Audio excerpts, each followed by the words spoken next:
ನಮಸ್ಕಾರ ವೀಕ್ಷಕರೇ, ನೀವು ನೋಡ್ತಾ ಇದ್ದೀರಾ ಗ್ಯಾರಂಟಿ ನ್ಯೂಸ್. ನಾನು ರಾಮ್ ಬಡ್ಗೇರ್.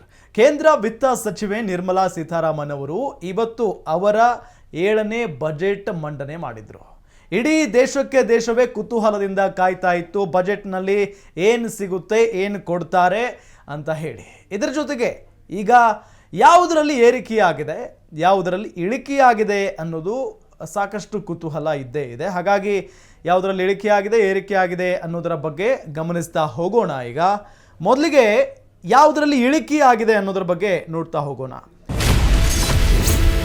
ಚಿನ್ನ ಬೆಳ್ಳಿ ಮೇಲೆ 6% ಸುಂಕವನ್ನ ಕಡಿತಗೊಳಿಸಲಾಗಿದೆ. ಅಂದರೆ ಇಳಿಕೆ ಮಾಡಲಾಗಿದೆ. ಚಿನ್ನ ಬೆಳ್ಳಿ ಮೇಲೆ 6% ಸುಂಕವನ್ನ ಇಳಿಕೆ ಮಾಡಲಾಗಿದೆ.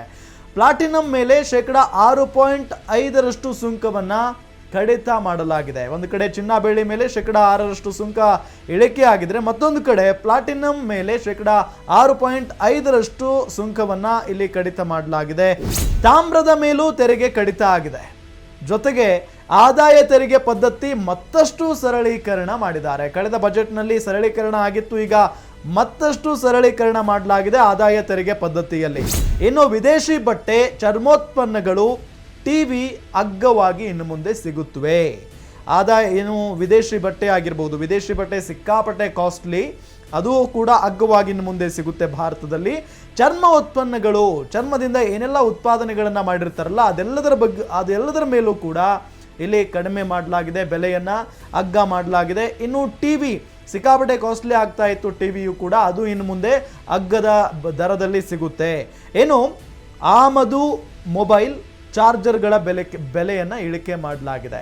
ಮೊಬೈಲ್ ಹಾಗೂ ಚಾರ್ಜರ್ಗಳ ಬೆಲೆ ದುಪ್ಪಟ್ಟಾಗಿತ್ತು, ಅದನ್ನು ಈಗ ಇಳಿಕೆ ಮಾಡಿರುವುದು ಕೂಡ ಸಂತಸದ ವಿಚಾರ. ಇನ್ನು 20 ಖನಿಜಗಳ ಮೇಲೆ ಅಬಕಾರಿ ಸುಂಕವನ್ನು ಇಳಿಕೆ ಮಾಡಲಾಗಿದೆ. ಬರೋಬ್ಬರಿ 20 ಖನಿಜಗಳ ಮೇಲೆ ಅಬಕಾರಿ ಸುಂಕವನ್ನು ಇಳಿಕೆ ಮಾಡಿರುವುದು ಸಹಜವಾಗಿ ಒಳ್ಳೆಯ ವಿಚಾರನೇ ಇದು. 3 ಕ್ಯಾನ್ಸರ್ ಔಷಧಿಗಳಿಗೆ ತೆರಿಗೆ ವಿನಾಯಿತಿ ಮಾಡಲಾಗಿದೆ. ಕ್ಯಾನ್ಸರ್ ನಿಮಗೆಲ್ಲ ಗೊತ್ತಿರುವ ಹಾಗೆ ಸಾವಿನ ರೋಗ ಅಂತಲೇ ಕರೀತಾರೆ ಅದಕ್ಕೆ ಸಂಬಂಧಪಟ್ಟಂಥ ಔಷಧಿಗಳ ಬೆಲೆ ಸಿಕ್ಕಾಪಟ್ಟೆ ಹೆಚ್ಚು. ಹಾಗಾಗಿನೇ ಅದನ್ನು ಬಡವರು ಕೊಂಡ್ಕೊಳ್ಳೋದಕ್ಕೆ ಸಾಧ್ಯನೇ ಆಗ್ತಾ ಇರಲಿಲ್ಲ. ತೆರಿಗೆಯೂ ಕೂಡ ದುಪ್ಪಟ್ಟಾಗ್ತಾ ಇತ್ತು. ಅದರ ಒಂದು 3 ಕ್ಯಾನ್ಸರ್ ಔಷಧಿಗಳಿಗೆ ತೆರಿಗೆ ವಿನಾಯಿತಿಯನ್ನು ಇಲ್ಲಿ ಕೊಟ್ಟಿದೆ ಕೇಂದ್ರ ಸರ್ಕಾರ. ಇದು ಕೂಡ ಒಳ್ಳೆಯ ವಿಚಾರ ಅಂದರೂ ಕೂಡ ತಪ್ಪಾಗ್ಲಿಕ್ಕಿಲ್ಲ. ಕ್ಯಾನ್ಸರ್ನ 3 ಔಷಧಗಳಿಗೆ ಕಸ್ಟಮ್ ಸುಂಕದಿಂದ ರಿಯಾಯಿತಿಯನ್ನು ನೀಡಲಾಗಿದೆ. ಜೊತೆಗೆ x ray tube, mobile phone related ಪ್ರಾಡಕ್ಟ್ಸ್ಗಳಿಗೆ ಇಳಿಕೆಯನ್ನು ಮಾಡಲಾಗಿದೆ. ಇದರ ಬಗ್ಗೆ ಸ್ವಲ್ಪ ನಾವು ಡೀಟೇಲ್ ಆಗಿನೇ ಹೋಗೋಣ. ಮೊಬೈಲ್ ಫೋನ್ಗಳ ಬೆಲೆಯನ್ನು ಇಲ್ಲಿ ಇಳಿಕೆ ಮಾಡಿರೋದು ನಾವು ಗಮನಿಸ್ತಾ ಇದ್ದೀವಿ. ಇದರ ಬಗ್ಗೆ ಸ್ವತಃ ಸಚಿವೆ ನಿರ್ಮಲಾ ಸೀತಾರಾಮನ್ ಅವರೇ ಸುದೀರ್ಘವಾಗಿ ಭಾಷಣ ಮಾಡಿದ್ದಾರೆ. ದೇಶೀಯ ಉತ್ಪಾದನೆಯಲ್ಲಿ 3 ಪಟ್ಟು ಹೆಚ್ಚಳ ಮತ್ತು ಕಳೆದ 6 ವರ್ಷಗಳಲ್ಲಿ ಮೊಬೈಲ್ ಫೋನ್ಗಳ ರಫ್ತಿನಲ್ಲಿ ಸುಮಾರು 100 ಪಟ್ಟು ಹೆಚ್ಚಳ ಆಗಿದೆ ಅಂತ ಈ ಸಂದರ್ಭದಲ್ಲಿ ಹೇಳಿದ್ದಾರೆ. ಹಾಗೂ ಭಾರತೀಯ ಮೊಬೈಲ್ ಉದ್ಯಮವು ಪ್ರಬುದ್ಧವಾಗಿದೆ. ಎಕ್ಸಾಕ್ಟ್ಲಿ ಹೌದು. ಭಾರತೀಯ ಪ್ರತಿಯೊಬ್ಬರ ಕೈಯಲ್ಲೂ ಕೂಡ ಮೊಬೈಲ್ ಫೋನ್ಗಳನ್ನು ನಾವು ನೋಡ್ತಾನೆ ಇರ್ತೀವಿ, ಚಿಕ್ಕ ಮಕ್ಕಳಿಂದ ಹಿಡಿದು ವಯೋವೃದ್ಧರವರೆಗೂ ಕೂಡ. ಭಾರತೀಯ ಮೊಬೈಲ್ ಉದ್ಯಮ ಒಂದು ಕಡೆ ಪ್ರಬುದ್ಧವಾಗಿದೆ.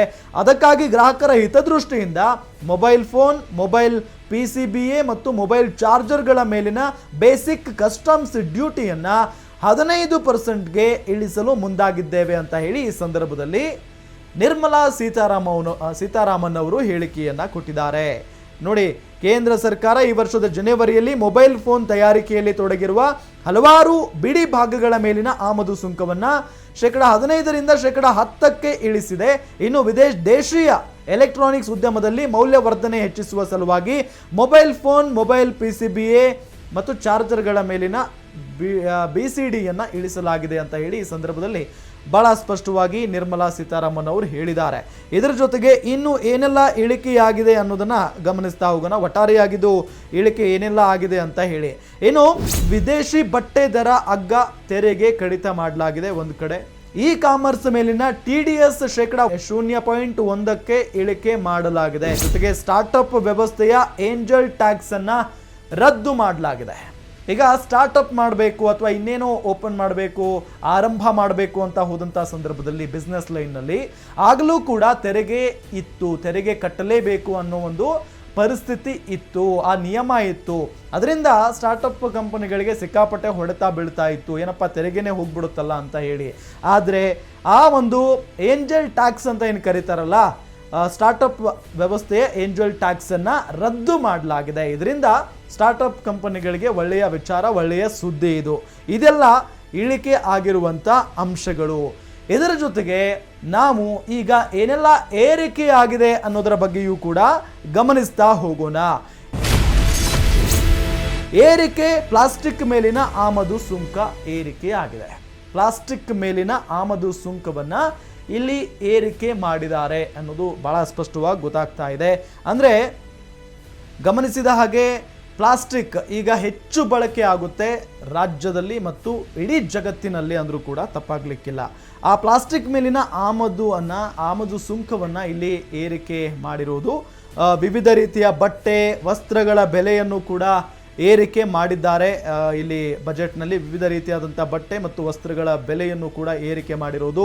ಎಲ್ಲ ವಿದ್ಯುತ್ ಉಪಕರಣಗಳ ಬೆಲೆಯನ್ನು ಏರಿಕೆ ಮಾಡಲಾಗಿದೆ. ವಿದ್ಯುತ್ ಉಪಕರಣಗಳ ಬೆಲೆ ಏರಿಕೆ ಆಗಿರುವುದು ಈ ಮೊದಲಿಂದಲೂ ಕೂಡ ಅದು ಹೆಚ್ಚಿನ ಬೆಲೆಗೇನೆ ಸಿಗ್ತಾ ಇತ್ತು. ಈಗ ಮತ್ತಷ್ಟು ಅದನ್ನು ದುಬಾರಿ ಮಾಡಿರುವುದನ್ನು ನಾವು ಕಾಣ್ತಾ ಇದ್ದೀವಿ.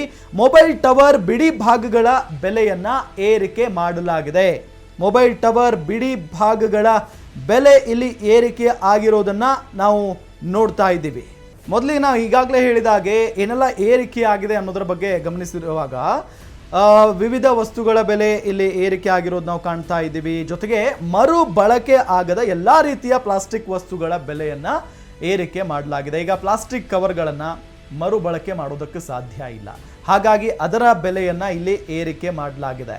ಜೊತೆಗೆ ಕೆಲವೊಂದಿಷ್ಟು ಪ್ಲಾಸ್ಟಿಕ್ ವಸ್ತುಗಳನ್ನು ನಾವು ಮರುಬಳಕೆ ಮಾಡ್ಕೊಳ್ಬಹುದು, ಆದರೆ ಕೆಲವೊಂದಿಷ್ಟು ಪ್ಲಾಸ್ಟಿಕ್ ವಸ್ತುಗಳಿರ್ತಾವಲ್ಲ ಅವುಗಳನ್ನು ಮರುಬಳಕೆ ಮಾಡೋದಕ್ಕೆ ಸಾಧ್ಯ ಆಗಲ್ಲ. ಹಾಗಾಗಿನೇ ಅವುಗಳ ಮೇಲೆ ಇಲ್ಲಿ ಏರಿಕೆ ಮಾಡಿರೋದು, ಬೆಲೆ ಏರಿಕೆ ಮಾಡಿರೋದನ್ನು ನಾವು ಗಮನಿಸ್ತಾ ಇದ್ದೀವಿ.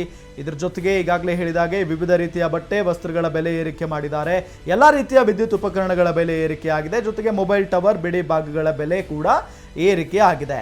ಈ ಬಾರಿಯ ಬಜೆಟ್ನಲ್ಲಿ ಕೇಂದ್ರ ಸರ್ಕಾರ ಕೆಲವು ವಸ್ತುಗಳ ಸುಂಕದಲ್ಲಿ ಏರಿಳಿತ ಮಾಡುವ ಹೊತ್ತಲ್ಲಿ ಪರಿಸರ ಸ್ನೇಹಿ ನಿಲುವನ್ನು ಅನುಸರಿಸಿದೆ. ಇದು ಒಳ್ಳೆಯ ವಿಚಾರ. ಅದರಲ್ಲೂ ಪರಿಸರಕ್ಕೆ ಮಾರಕವಾದ, ಮರುಬಳಕೆ ಮಾಡಲು ಸಾಧ್ಯವಾಗದ ಪ್ಲಾಸ್ಟಿಕ್ ವಸ್ತುಗಳ ಬೆಲೆ ಏರಿಕೆ ಮಾಡುವ ಮುಖೇನ ಸರ್ಕಾರ ಪರಿಸರ ಸ್ನೇಹಿ ನಿಲುವನ್ನು ಅನುಸರಿಸಿದೆ. ಜೊತೆಯಲ್ಲೇ ಸೌರ ವಿದ್ಯುತ್ ಬಳಕೆ ಪ್ರೋತ್ಸಾಹಿಸುವ ಸಲುವಾಗಿ ಅವುಗಳ ಬೆಲೆಯಲ್ಲೂ ಕೂಡ ಇಳಿಕೆ ಮಾಡಲಾಗಿದೆ. ಇನ್ನು ಟ್ಯಾಕ್ಸ್ ಸ್ಲ್ಯಾಬ್ ಬದಲಾವಣೆ, ಏನೆಲ್ಲ ಬದಲಾವಣೆ ಮಾಡಿದ್ದಾರೆ ಟ್ಯಾಕ್ಸ್ ಸ್ಲ್ಯಾಬ್ನಲ್ಲಿ? ಶೂನ್ಯದಿಂದ 3 ಲಕ್ಷ ರೂಪಾಯಿ ಆದಾಯಕ್ಕೆ ತೆರಿಗೆ ಇಲ್ಲ.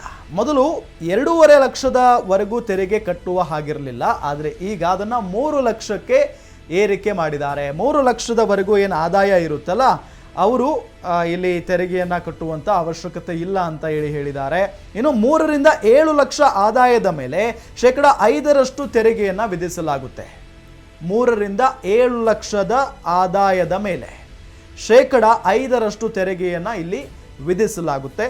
7 ರಿಂದ 10 ಲಕ್ಷ ಆದಾಯದ ಮೇಲೆ 10% ತೆರಿಗೆಯನ್ನು ವಿಧಿಸಲಾಗಿದೆ. 7 ರಿಂದ 10 ಲಕ್ಷದ ಆದಾಯದ ಮೇಲೆ 10% ತೆರಿಗೆ ವಿಧಿಸಲಾಗಿರೋದು. ಇನ್ನು 10 ರಿಂದ 12 ಲಕ್ಷ ಆದಾಯದ ಮೇಲೆ 15% ತೆರಿಗೆಯನ್ನು ಹಾಕಲಾಗಿದೆ. ಏನು 12 ರಿಂದ 15 ಲಕ್ಷ ಆದಾಯದ ಮೇಲೆ 20% ತೆರಿಗೆಯನ್ನು ವಿಧಿಸಲಾಗಿದೆ. 15 ಲಕ್ಷಕ್ಕಿಂತ ಹೆಚ್ಚಿನ ಮೊತ್ತದ ಆದಾಯಕ್ಕೆ 30% ತೆರಿಗೆಯನ್ನು ವಿಧಿಸಲಾಗಿದೆ. ಇದು ಈ ಬಜೆಟ್ನಲ್ಲಿ ನಿರ್ಮಲಾ ಸೀತಾರಾಮನ್ ಅವರು ಹೇಳಿರುವಂಥ ಸ್ಪಷ್ಟವಾಗಿರುವಂಥ ವಿಚಾರ. ಗ್ಯಾರಂಟಿ ನ್ಯೂಸ್, ಸುದ್ದಿ ಖಚಿತ, ನ್ಯಾಯ ನಿಶ್ಚಿತ.